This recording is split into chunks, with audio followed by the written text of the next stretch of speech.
In this video, we're going to take a look at how to sketch a cylinder. So here's our cylinder construction block, and we're going to be sketching that in isometric. So one of the first things we can take a look at is what would be our best front view. So our front view shows the longest dimension and provides the most stable position. So when it's sitting on the table, the other end of the circle will be sitting down, and then you'll see the circular top. So this one's kind of an easy one to pick out the front view because of kind of the natural position that it'll be in. So let's go ahead and take a look at this.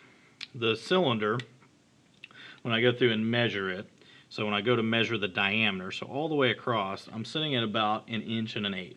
So kind of similar to how we've done with our cube, I'm going to go ahead and stick with going through and having the same kind of shape. Alright, so on the top face, I'm going to start with the top face in this scenario. And I'm going to go ahead and draw 4 grid squares. I'm going to do some light lines here. And I'm going to go ahead and draw my top face like this. Okay, so 4 grid squares, 4 grid squares. So they are, since it's a diameter, it's going to be a circular object. And then when I go to set this up, I'm going to take a look at also what is my length here. So my length I am looking at to be, it's just a hair over 2 5/16.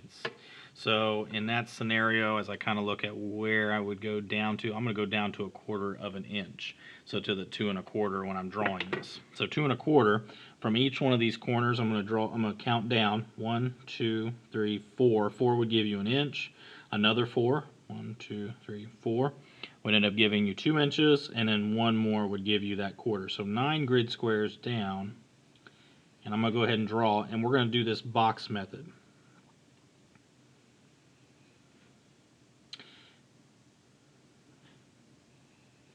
And then I'm going to go ahead and connect these.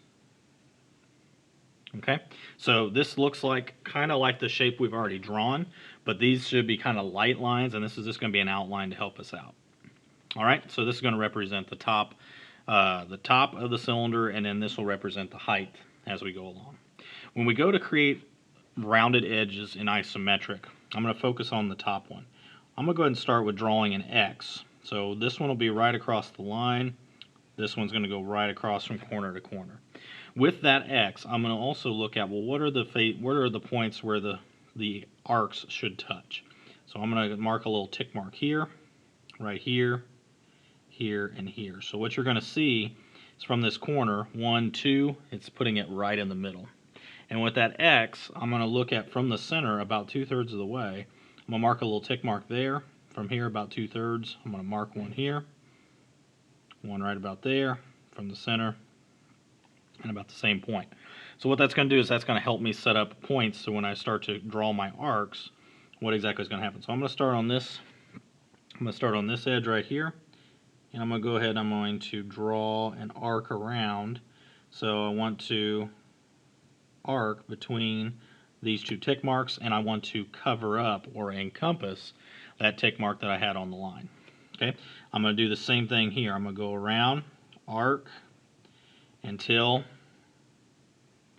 I hit that outside edge like this. And then I'm going to continue on, go through this tick mark until I hit that point there. And then I'm just going to continue to go around until I fulfill the circle. So the circle ends up looking a little bit more like an oval or an ellipse. So if you kind of look at the shape from what it looks like, that's kind of how circles turn out.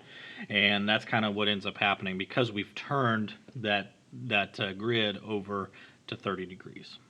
All right, so what you're going to do here as well is along the bottom of our cylinder, I'm going to draw another line across there at the bottom, and here you're going to end up seeing that if I make a tick mark there, it's just tracing right down the same edge. I'm going to make a tick mark there, going to make a tick mark there, and then I'm going to make one right on this line. I'm going to go ahead and put an arc down here at the bottom. Now I'm not going to do it all the way around because it would get covered up, but I'm going to arc the bottom so that way that's set up there. And then what you can do is using a ruler or something like this, you can go ahead and draw straight lines down from the edge of your circle, and then as it gets down to the bottom, start to curve it as it gets down around there. Okay, same thing here. And then as I start to go through and get that curve, you'll see it kind of curves around and forms up to our cylinder. Okay, so that would be how we're going to create an isometric cylinder. Looks a little bit distorted, and if you want, go ahead and erase some of the guidelines.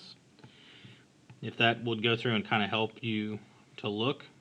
Usually we try to keep a lot of our points and construction lines there, but if it helps you to see this a little better, makes it look a little cleaner for you, then we can go ahead and do that. I'm going to get rid of this line right here that we used. And the one down here.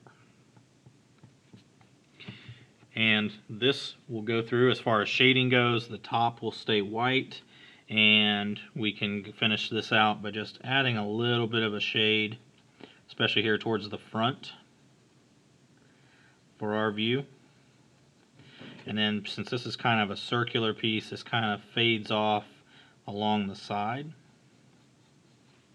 as we go along there. And again, if you want to kind of darken around that front edge like this, so I kind of go like almost like circular or kind of arc strokes with my pencil.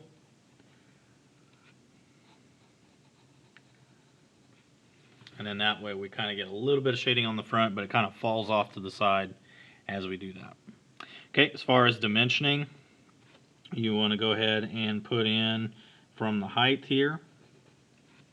So this was 2 5/16 is what I actually measured on the cylinder. And then in order to record the diameter, which is going to be the thing we're going to need to know, is I'm going to do this little what they call a leader line. So I'm going to put a little line like this at an angle, and I'm going to put an arrowhead like that at like a 45-degree angle. And I can go ahead and put a circle with a slash, which represents diameter. And I'm going to put 1 1/8 of an inch. And that will go through and tell me that that is a diameter of an inch and an eighth. And then I can go ahead and have those two parts. But those are the only two measurements I needed to create the object, and that's going to be what we use in the future for fusion.